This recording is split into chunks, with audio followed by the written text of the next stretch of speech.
saw the video, and it seems like you got some really great news that happened yesterday. Yeah. In Jim County, and the video says that Jim County, Idaho, was the first county to basically stop the NDAA, or at least have it something on writing that prohibits some sections of the NDAA. Can you explain that? Yeah, we're the first county in the nation to block it correctly. There's been other resolutions that other counties have passed, but they don't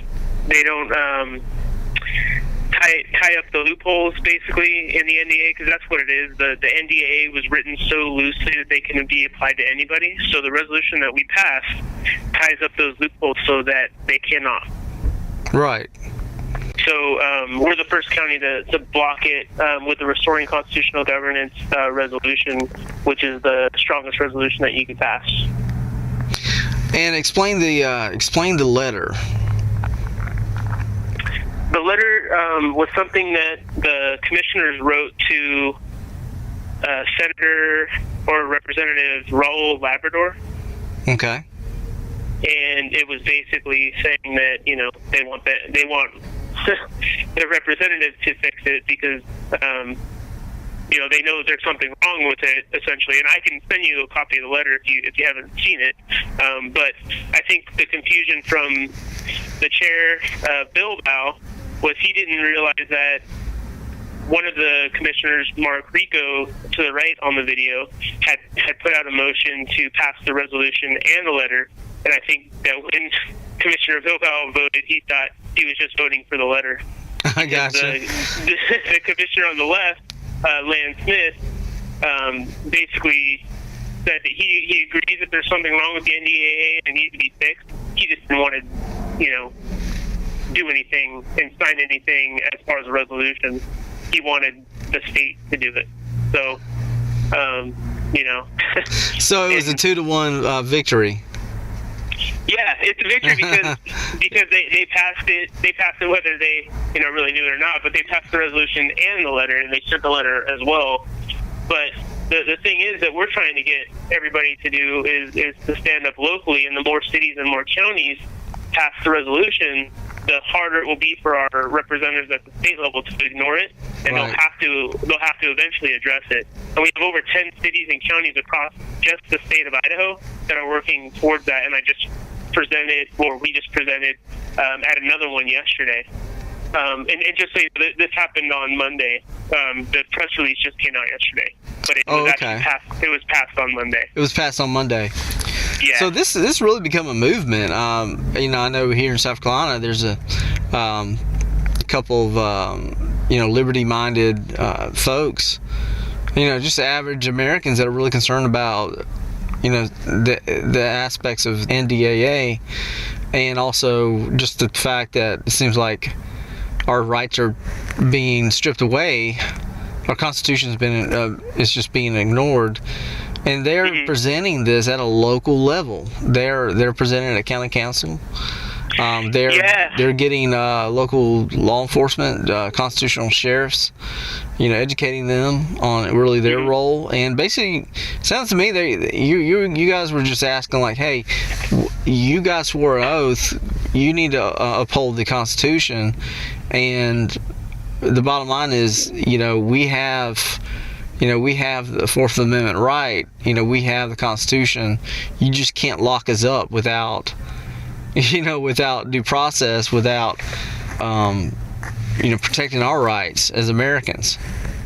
Yeah, and I've been with PANDA for over a year now, and when we first were trying to go about this, we were going to our senators and representatives that go to D.C., and I don't know if you've ever, you know, tried to contact them, but good luck with that. You basically will get a staffer that's an intern, that's a college student or something, and they're there for a few months and then out.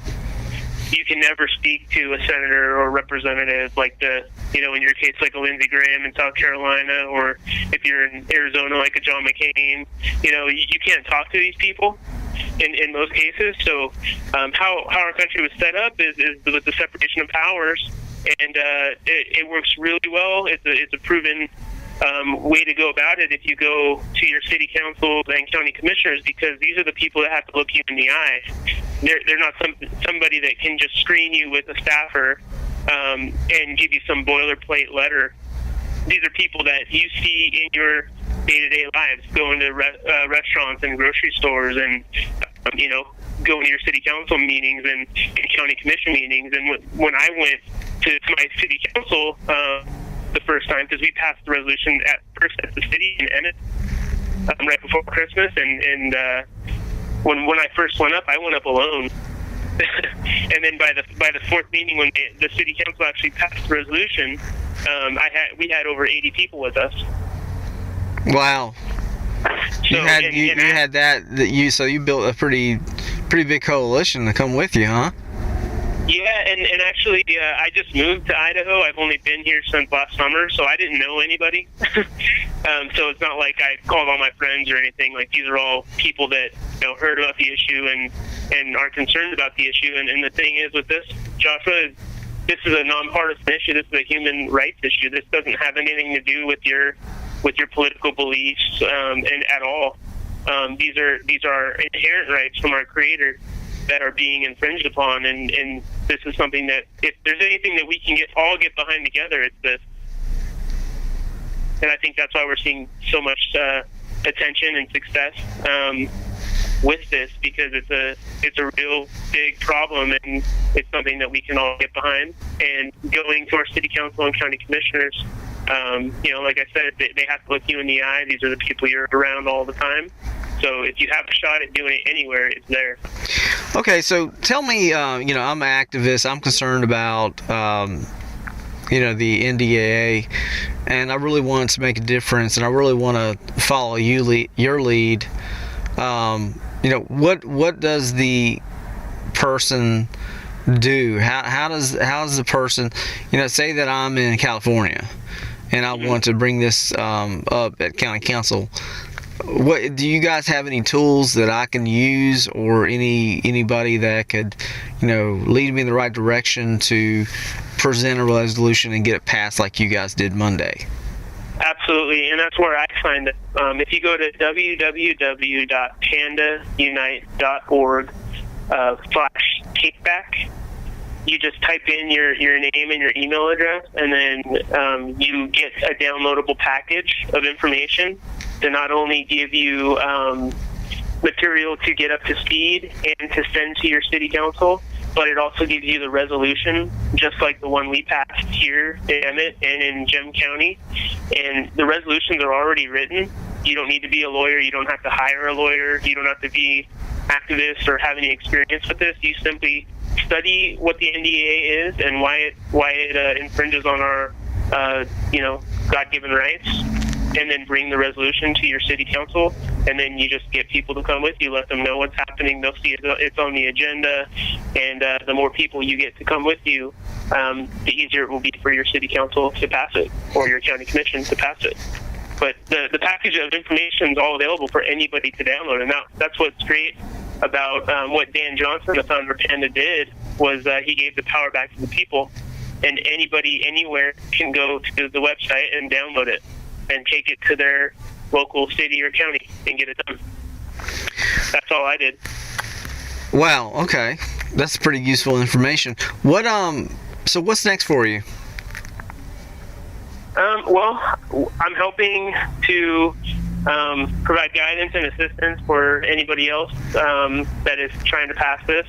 Like I said, we have over 10 other cities and counties that are working on it now. And then we also have a bill going at the state Capitol to block the NDAA for the entire state. I'm not holding my breath right now for that, and I'm going to continue focusing locally. But we do have an endorsement, per se, and somebody that's going to help us push it at the state level, and he's actually running for governor. His name's Senator Russ Vulture.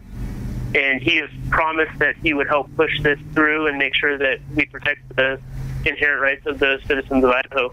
So we're hoping that we can push it through, but we're going to keep working locally just in case. That sounds good. Any last things you would like to say? Everybody knows that there's something wrong with our country, and this is something that anybody can do. PANDA gives you all the tools to do it, and you don't have to be anybody special. I'm not. I just went, am aware of what's happening. I've done my research, and I took the information that PANDA provides and the resolution that's already written and took it to my city council and had some people come with me, and we got it passed. So this is something anybody can do, and I have no experience in politics. I don't want to be a politician, nothing like that. So I'm just somebody that wants to, restore what was once a great country and our Constitution and Bill of Rights that, made this country so great. And anybody can do it.